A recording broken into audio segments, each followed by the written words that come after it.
Mga tol, sa ating video ngayon, samahan niyo po kami sa aming mga naging biyahe papuntang Villarreal, Samar upang bisitahin ang aming pinakamamahal na lolo. Sa video ito, ating matutunghayan ang isang tunay na kaligayahan ng isang magulang na walang ibang pinangarap kundi ang makasama ang lahat ng kanyang mga anak at kanyang mga apo, lalo na sa kanyang kaarawan. Sabay-sabay natin tunghayan ang mga kaganapan.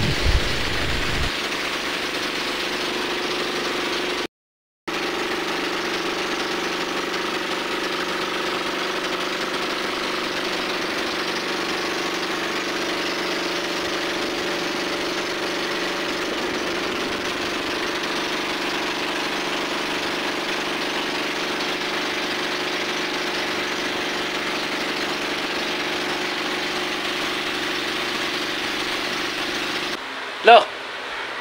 Oh, lo! Amay na nam lolo, the birthday celebrant. Pampera mo na, lo. Kaya na. Ha? Pampera mo na yan.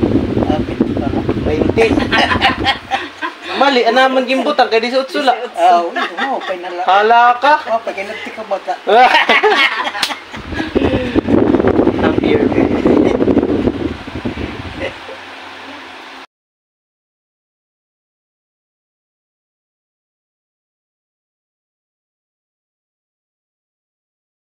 Ang mga ganitong kaganapan ay isa sa mga katibayan ng tunay na kaligayahan ay hindi kayang matumbasan sa anumang halaga.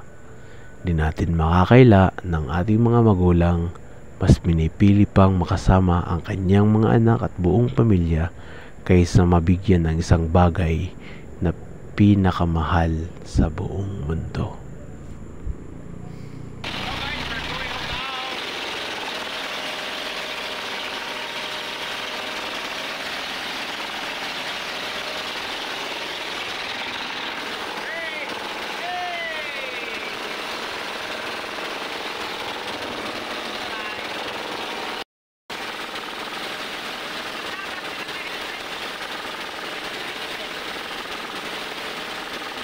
Sa part na to mga tol, kami po ay pauwi na. Pabalik na kami ng port ng Villarreal, Samar galing Barangay San Andres. November 17 after malalasan ng bagyong Pipito. Kaya mapapansin nyo po ang maalon na karagatan. Ayan, shout out po kay Div aka Shaka, ang aming piloto, at ang kanyang sisterakes. Sisi sa airport. Ayan, sarap buhay. Paduyan-duyan lang kahit maalon.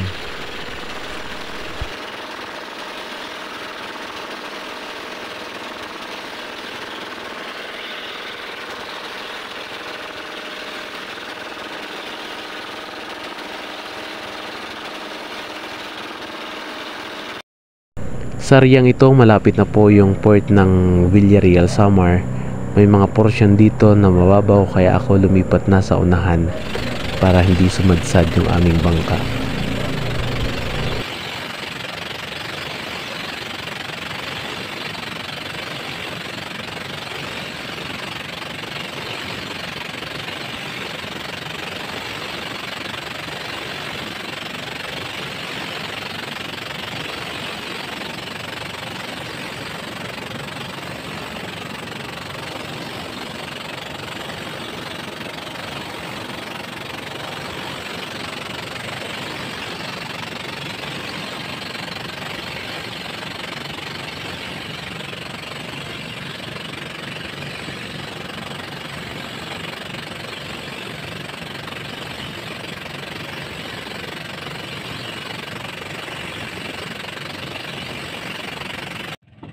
Mga tol, ito po yung port ng Villarreal, Samar. Medyo nahirapan po kaming dumaong dyan gawa ng malakas yung current tsaka malakas din yung hangin.